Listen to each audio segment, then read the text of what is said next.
Have you ever traveled abroad? Yes, I have. In fact, I was born abroad. You were born abroad.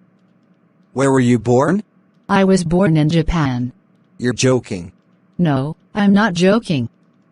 It's true. I was made in Japan. Do you speak Japanese? No, I don't.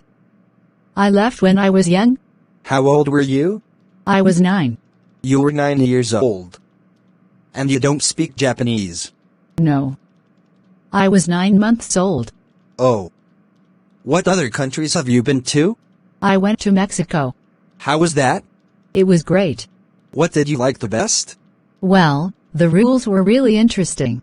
Anything else you like? The beaches were nice. Where else have you been? I've lived in London for 1 year. Really? How was that?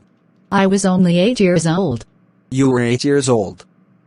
What were you doing there? I went there with my mother. She was working there. Of all the countries you have been to, which is your favorite country? Thailand.